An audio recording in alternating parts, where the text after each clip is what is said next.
and welcome to this edition of HCISD Highlights. I'm Cora White, and today we're at South with the Criminal Justice Department, and we're here with Mr. Robert Reyes. Okay, Mr. Reyes. So, what are some jobs that you can go into, like, straight out of high school?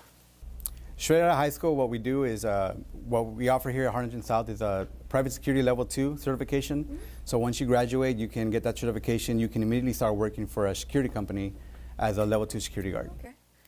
And what are some jobs that you can go into, like, just in general for, like, the criminal law pathway? Some of the jobs you can do is you can go straight into police, the police department, border patrol, U.S. Customs, game warden, anything having to do with law enforcement. Even if you want to go as far as FBI, Secret Service, this is a good starting point to learn the basics of law enforcement. And for, like, stuff like that, you would need to, like, go to, like, a college or all that, or just, like, a course? Preferably, you do need a 4-year degree. They do take preference if you have a college education. But as long as you go through the academy, which is usually 6 months, you'll be good to go. Okay. Well, thank you, and stay tuned. We'll be interviewing some students from the Criminal Justice Department next. Welcome back to HCISD Highlights. Today we're with a student from the Criminal Justice Department. And your name is? Marley Garza. Okay, Marley. As a witness, do you have to talk in front of the defendant in court?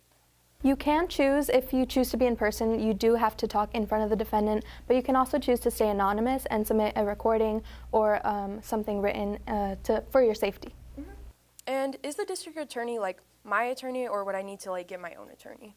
The district attorney is technically everyone's attorney, but it is not going to be the person that represents you in court. You can choose to get your own attorney if you have the money for it, but if not, then they will provide you with an attorney. Okay, thank you so much. Stay tuned, and we'll be interviewing another student from the Criminal Justice Department next. Welcome back to this edition of HCISD Highlight. Today we're with Daylin Aguinaga. All right, Daylin, why did you decide to go through the criminal law pathway?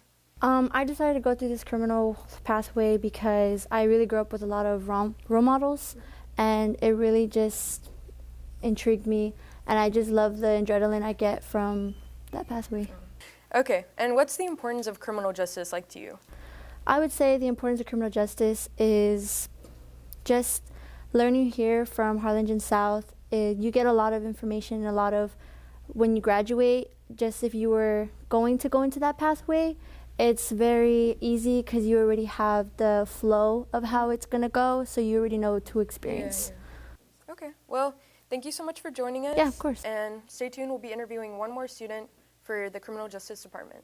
Hello, and welcome back to HCISD Highlight. Today I'm here with Natalia Cavazos. Okay, so if you get a subpoena, what would you do? It depends on whether you want to comply or you want to reject that order to go into court. So either way, you will have to get an attorney to talk to them to give a valid reason for whether your decision of wanting to comply or decline. So what exactly is it? It's more like a written order from the judge in which they're telling you to go to court. Oh, okay. And if you're a victim in a criminal case and you want to drop charges, can you do that? Yes, of course. You can talk to your attorney, and I believe that attorneys, they will try the best they can to lower charges or to make your sentencing less than it already is, and I think that's a really good thing to talk to your attorney. Okay. Well, that does it for this edition of HCISD Highlight. Thank you to the Criminal Justice Department for letting us highlight them. I'm Cora White. Until next time.